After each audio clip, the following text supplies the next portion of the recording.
Amigos de Correo del Sur Radio, amigos que nos ven en redes sociales, el día de hoy estamos estrenando un nuevo espacio en el programa El Kiosco de Correo del Sur Radio.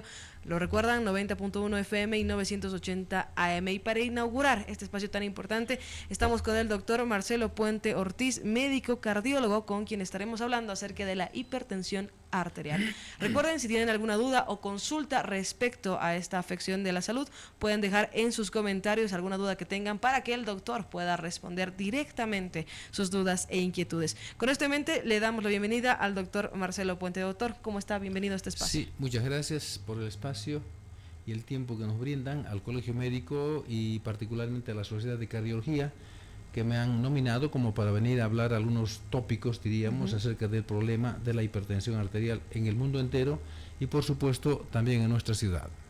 Si podríamos definir la hipertensión en términos sencillos, tal vez, ¿qué podríamos decir?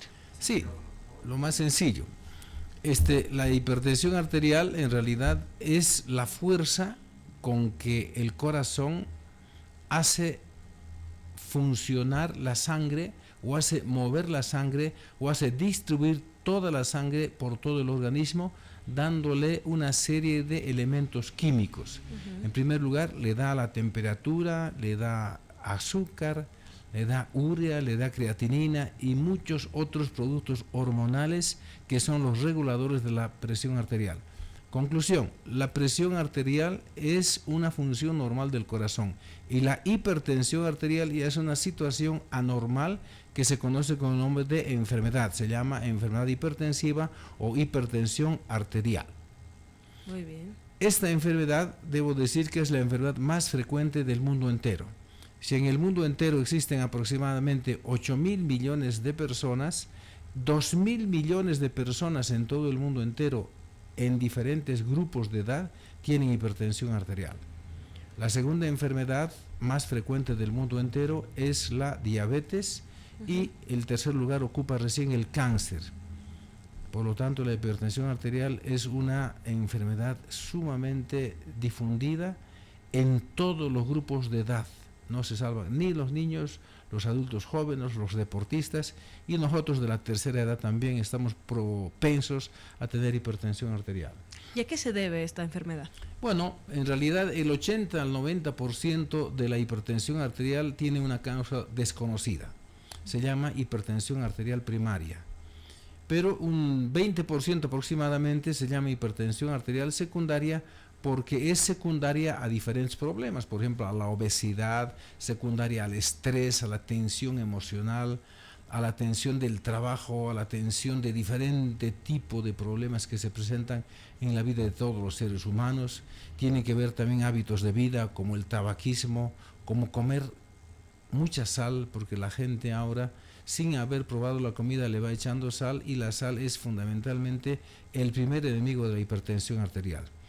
Llega uno a la menopausia, por ejemplo, las damas llegan a la menopausia y el hecho de estar en la menopausia les genera ya una tensión, un estrés importante y a partir de ahí también se empieza a desarrollar la hipertensión arterial. Entonces, para resumir, diríamos que la hipertensión arterial es una enfermedad multifactorial que no es curable.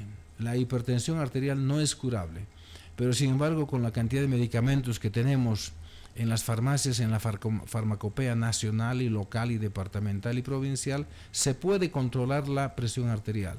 Y todos los textos de estudio hablan de que la presión arterial es un proceso patológico que mientras toma el paciente los medicamentos se pueden controlar dichos valores. ¿Qué valores son los mínimos? Normales. 120, 60 es el valor ideal para los jóvenes, para los adultos y para los de la tercera edad. Máximo 139 o 140 milímetros para la presión máxima o sistólica y más o menos de 60 a 75 milímetros para la presión diastólica o mínima. Y de ahí para arriba tenemos diferentes grados, grado 1, grado 2, grado 3, que no es del caso comentar, porque esto es única y exclusivamente, diríamos, responsabilidad del médico clínico, del médico cardiólogo, del terapista, etcétera, que tiene que manejar la hipertensión arterial según el grado de presión arterial, además de la historia clínica que debe ser bien elaborada por el profesional médico para ver qué factores secundarios están influenciando o influyendo en la elevación de estos valores iniciales. Nos mencionaba usted que es una enfermedad que ataca, podríamos decir, a todas las personas, no distingue de edad ni de ninguna condición, pero si podríamos decir que hay algún grupo etario que es el más vulnerable, ¿cuál sería? La gente joven que está trabajando, ¿no? La gente que es activa, dinámica, activa, que está en etapa de producción. ¿Por qué? Porque están corriendo todo el tiempo, están estresados, están sometidos, digamos, a rendir ciertos parámetros, ciertas exigencias de rendimiento laboral en las diferentes empresas. Por lo tanto, esa es la gente que tiene más propensión a tener hipertensión arterial. En cuanto a la incidencia en Chuquisaca, ¿cómo nos va? Mire, nosotros hemos hecho una serie de congresos nacionales e internacionales en Bolivia y se han presentado trabajos de todos los departamentos. En realidad son trabajos que nos permiten dar un cierto valor, un porcentaje de 30-35% aproximadamente de la incidencia de hipertensión arterial en nuestro país, pero todo esto se ha tabulado simplemente en la gente que vive en las ciudades. Porque la gente del campo, porque no está tan estresada ni tan tensionada como la gente que vive en la ciudad, puede padecer así aisladamente problemas de hipertensión arterial, pero no se ha hecho un trabajo serio, importante, diríamos, en nuestro departamento, viendo la gente de áreas rurales. Indudablemente nosotros atendemos diferentes estratos sociales y la gente del campo no tiene mucha tendencia a la hipertensión arterial por los comentarios que estoy haciendo. No ingiere muchas grasas, no ingiere mucha sal, gente que camina todo el día, no son sedentaristas, que siguen trabajando poniendo el cuerpo todos los días a pico y pala, o con arados o con bueyes. Es gente que de una manera u otra está haciendo ejercicios y por lo tanto está manteniendo su condición física en buenas condiciones y no están tan afectados por hipertensión arterial. En cuanto a los síntomas, ¿a qué deberíamos estar atentos para asumir tal vez que tenemos hipertensión arterial? Sí, el órgano más importante en el cual repercute la presión arterial indudablemente es el cerebro. Entonces, cuando la presión arterial sube mucho, el paciente lo que siente es cefalea, se llama en medicina, es dolor de cabeza, pesadez en la nuca, sensación de latido en las sienes, después fatiga muscular, fatiga física.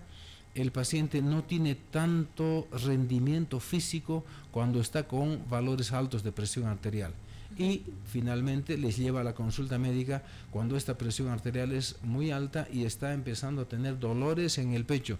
Dice, me duele el corazón y me fatigo mucho.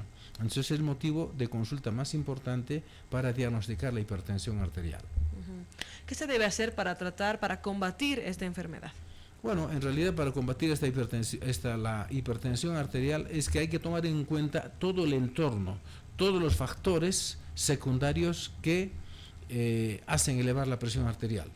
Tenemos que hablar, por ejemplo, de los hábitos de vida. Tiene que dejar de fumar o disminuir la cantidad de cigarrillo, de tabaco por día.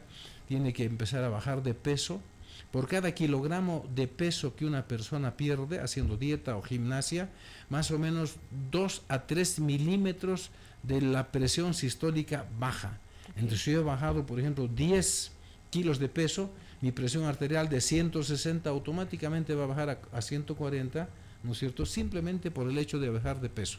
Después tenemos que reducir el consumo de la sal. Tendrá que tomar seguramente algún tranquilizante. ¿Para qué? Para que la tensión emocional durante la noche por lo menos le permita descansar y al otro día pueda despertar lúcido y consciente y por lo menos tranquilo y no tan estresado como un factor, digamos, coadyuvante que eleva la presión arterial. Hay gente que como hábitos de vida, independientemente del tabaquismo, ingiere muchas grasas. Hay mucha gente como costumbre, diríamos, de su vida, son sedentaristas, no hacen ejercicio, no salen a caminar. Y además ingieren comida chatarra. Entonces estos elementos necesariamente nos tienen que contribuir para ayudar a bajar la presión arterial siempre y cuando el paciente cumpla con todas las indicaciones médicas. Hablamos de un problema de salud pública entonces. Es un problema de salud pública y es un problema mundial, diríamos, porque la presión arterial mata cerca de 50 millones de personas por año en el mundo entero. porque tiene mucha incidencia este problema. ¿Cuáles son las complicaciones que nosotros solemos ver en nuestro hospital, en el Hospital Santa Bárbara y seguramente en otros hospitales también? Problema de insuficiencia cardíaca, cuando es crónica la hipertensión arterial. Afectaciones del riñón. El riñón falla, entra en insuficiencia renal y tienen que someterse a diálisis, a lavados de la urea y de la creatinina con los riñones artificiales. Pero después esta enfermedad sigue avanzando y luego no tenemos un buen plan de trasplante de riñón como para que ese paciente se pueda recuperar y volver a la vida, a su trabajo, a su quehacer. Entonces, lamentablemente nosotros no tenemos todavía esa educación sanitaria o médica de decir, bueno, yo voy a hacer tratamiento médico de hipertensión arterial, voy a hacer diálisis durante 2 años y después de eso tiene que conseguir básicamente o un familiar o alguna otra persona que quiera donar o vender su riñón como para que ese señor se pueda recuperar. Después tenemos la dieta, bajar las grasas saturadas, las grasas insaturadas, después fundamentalmente hacer mucho ejercicio. Entonces, y además, por supuesto, la medicación correspondiente. La medicación es, diríamos, esencial, indispensable, que va a apoyar a los otros factores que nos van a ayudar a bajar la presión arterial. Pero la medicación, como dicen los textos de estudio, tiene que ser un tratamiento de por vida, se dice, no por tiempo largo, por tiempo indefinido. Entonces, si el paciente no tiene un seguro de salud, como puede ser el Seguro Universal de Salud o la Caja Nacional, entonces le cuesta un montón de dinero tratar de comprar los medicamentos durante varios años, tomando todos los santos días una tableta, 2 o 3, según el grado de hipertensión arterial que tenga el paciente. ¿Cuáles son los medicamentos que se recomiendan para esto? Pero este es un tema absolutamente médico, me parece. Yo no creo que valga la pena citar nombres, porque son nombres bastante complicados. Y los mecanismos de acción también son muy complicados. Entonces, preferible que los pacientes vayan al hospital y ahí discutan cada uno con su médico, ¿no? Porque han habido muchas etapas de muchos medicamentos que se han presentado o han habido, y entonces los nombres químicos son difíciles de retener y los pacientes tampoco los van a recordar seguramente.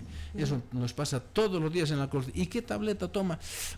Dice, no me acuerdo. Entonces uno tiene que ir nombrando todos los medicamentos de uso común que tiene el Vademecum del Instituto Boliviano de Seguro Social, ¿no es cierto? Hay 4 o 5 tabletas solamente que el famoso IRS compra, y para los pacientes que tienen hipertensiones arteriales tipo 2 graves, severas, no existe ningún medicamento en el Vademecum de ningún hospital público de Bolivia.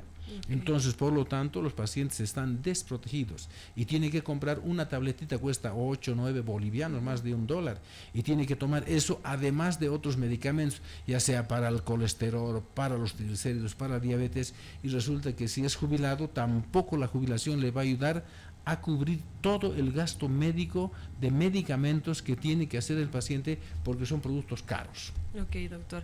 Hace un instante nos comentaba que muy importante para combatir esta enfermedad es el tema de hábitos, dieta y ejercicio, que si bien pueden ser y sonar cosas bastante sencillas, imaginamos que muchas personas no las toman en cuenta. ¿Esto es un reto para ustedes como cardiólogos al momento de combatir esta enfermedad? Sí, el problema es un problema de educación sanitaria en nuestro país, y sobre todo en la gente, digamos, que tiene un poco de educación sanitaria o nada de educación sanitaria.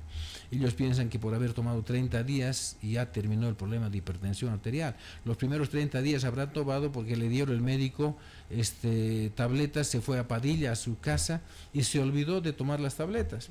Entonces esto nosotros comparamos como un caballo que está desbocado, está corriendo a gran velocidad, y uno con la presión arterial o con los medicamentos controlamos la presión arterial, pero deja de tomar el paciente el medicamento y otra vez el caballo se dispara y puede tener complicación, por ejemplo, una hemorragia cerebral, por ejemplo, un infarto de miocardio, por ejemplo, enfermedades más graves como la disección o el aneurisma disecante de aorta, que es que la presión o la sangre sale con altísima presión y con gran velocidad del corazón, y las capas internas del corazón las va traumatizando en cada latido, las va abriendo y separando, y hace una gran dilatación en la arteria aorta, produciéndose el famoso aneurisma.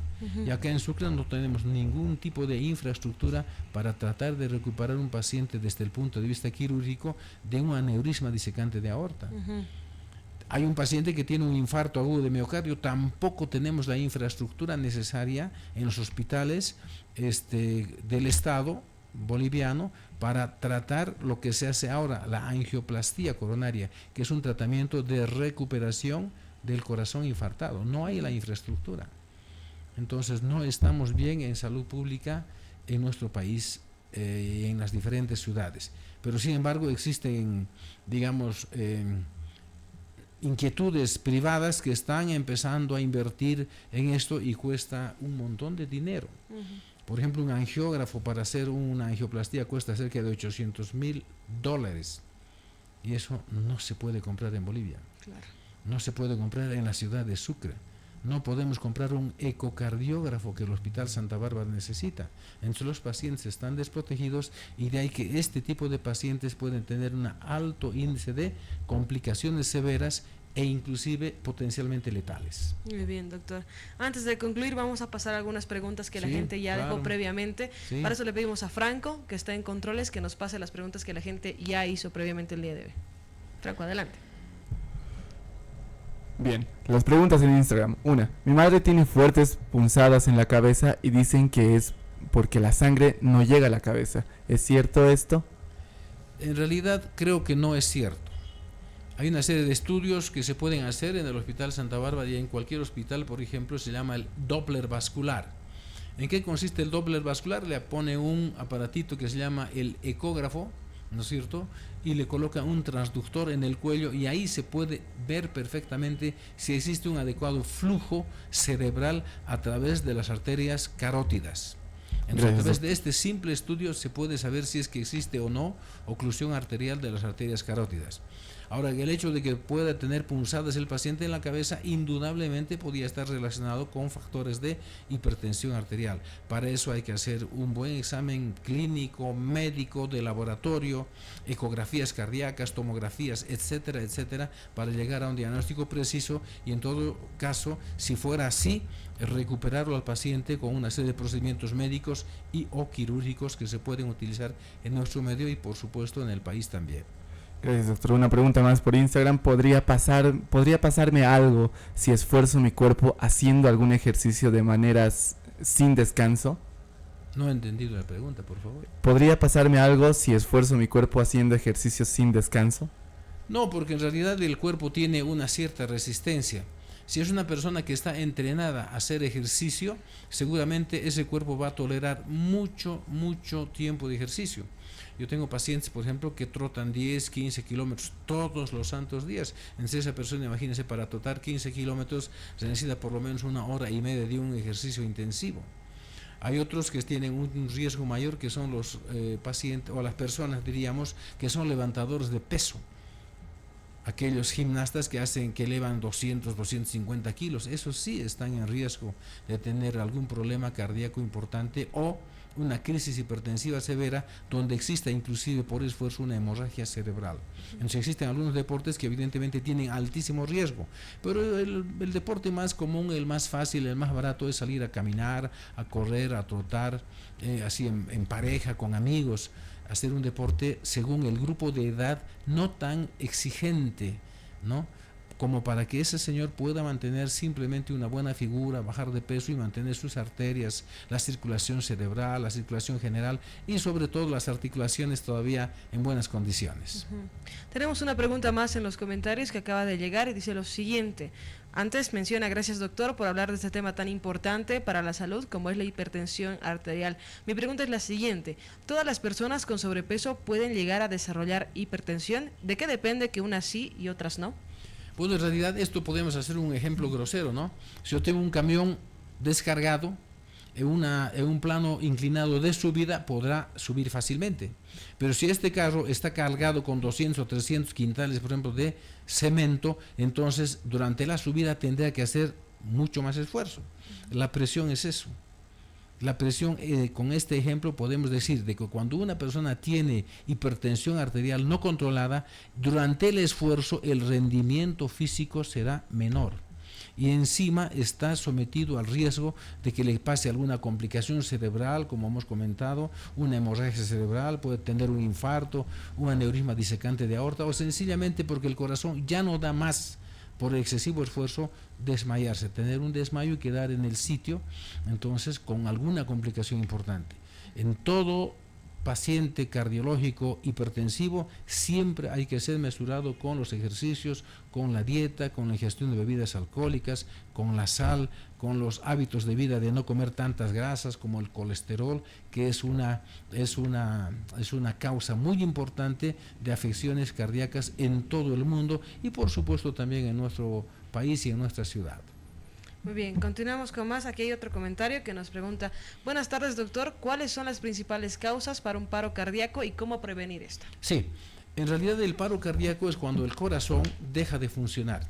Hay una arritmia cardíaca que se llama la fibrilación, donde hemodinámicamente, o sea, desde el punto de vista de función del corazón, no existe tal, la sangre deja de circular y el corazón está parado.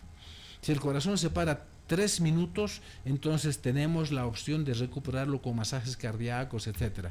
Pero cuando han pasado 5 minutos o más, como consecuencia del paro cardíaco, existe muerte cerebral. Entonces uno se plantea si vale la pena hacerle la recuperación o las maniobras de recuperación después de 5 minutos de paro cardíaco. Yo creo que es cruel decirlo, pero a veces ya no es necesario hacer porque el paciente va a quedar como una plantita, con una muerte cerebral y tirado en una cama con un ventilador que le esté dando oxígeno permanentemente. Si nosotros desconectamos el ventilador, seguramente el paciente puede llegar al óbito por falta de respiración. ¿Cuáles son las causas del paro cardíaco? En primer lugar, las enfermedades cardíacas previas. Un infarto agudo de miocardio puede producir paro cardíaco. Las arritmias cardíacas. Hay arritmias que se llaman bradiarritmias, donde el corazón está extremadamente lento, que produce este grande problema con alta incidencia en nuestro país y en nuestro departamento, que es la enfermedad de Chagas, la miocardiopatía chagásica. Muchos pacientes se implantan marcapasos como consecuencia de que el corazón es lento. Hace pocos días hemos implantado un par de marcapasos a pacientes que tienen 25 latidos, cuando lo normal son 70, 80 en reposo. Entonces ese paciente llega a la noche, está durmiendo y dice, no sé qué le habrá pasado, seguramente ha tenido un infarto. No, ha tenido un paro cardíaco porque el Chagas ya no podía más hacer más destrozos en el corazón, porque ese señor ya directamente ya tenía necesidad de implantarse un marcapaso.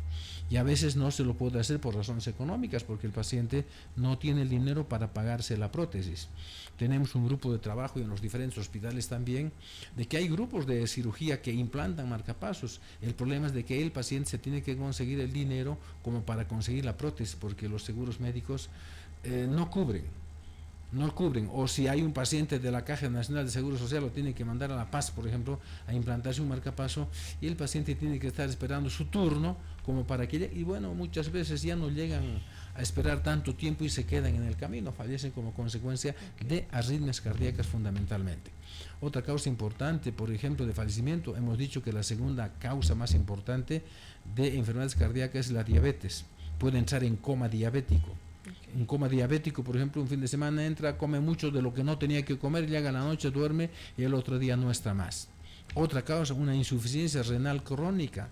En la insuficiencia renal crónica se retiene la urea y la creatinina, el paciente puede entrar en coma, o sea, está absolutamente desconectado del medio ambiente porque su cerebro no está funcionando adecuadamente, porque la urea y la creatinina han tenido valores muy altos y estos elementos químicos le pueden llevar a producir a un paro cardíaco. Muy bien, doctor, le agradecemos muchísimo por estar acá con nosotros estos minutos, por comentarnos acerca de esta enfermedad tan importante. Decía usted, la que más muertes tiene a nivel mundial, la principal en todo el mundo.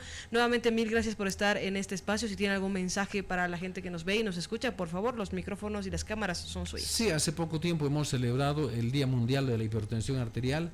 Todos los profesionales médicos, cardiólogos, los estudiantes de las facultades de medicina y también los residentes nos han ayudado a revisar a los enfermos que tenían problemas de hipertensión arterial o sospechaban de hipertensión arterial. Y hay un eslogan muy fácil y muy bonito que ha sacado la Sociedad de Cardiología, ¿no? Dice, si usted se toma la presión arterial con frecuencia, puede salvar su vida. Perfecto. Entonces la hipertensión arterial, como he dicho, es una enfermedad multifactorial que no se cura, sino simplemente se trata y el paciente está mejor mientras toma la medicación y mientras hace dieta y baja de peso, consume menos alcohol, menos cigarrillos y fundamentalmente menos sal. Ese es el mensaje para la gente de nuestra ciudad. Doctor. Y por otro lado quiero agradecer a Correo del Sur en este programa tan interesante, tan bonito, donde seguramente van a ser convocados diferentes profesionales de las diferentes especialidades que irán tocando tópicos especiales que son problemas muy importantes para la salud pública y sobre todo para la salud de nuestros pacientes en el departamento de en Chuquisaca y en Sucre también. Doctor, le agradecemos muchísimo por esta visita. A toda la gente que nos ve y nos escucha, también agradecerles por su sintonía y por su presencia en redes sociales. Recuerden que este es el espacio de Mi Doctor en el kiosco de Correo del Sur Radio, un espacio que también tendrá su repercusión en nuestra edición impresa los días domingo con el suplemento del mismo nombre, Mi Doctor. Un espacio que también está gracias a Hansa, Soluciones Médicas, el Colegio Médico de Chuquisaca y HP Medical. Estén atentos, cada martes en el kiosco de Correo del Sur Radio, el espacio de Mi Doctor.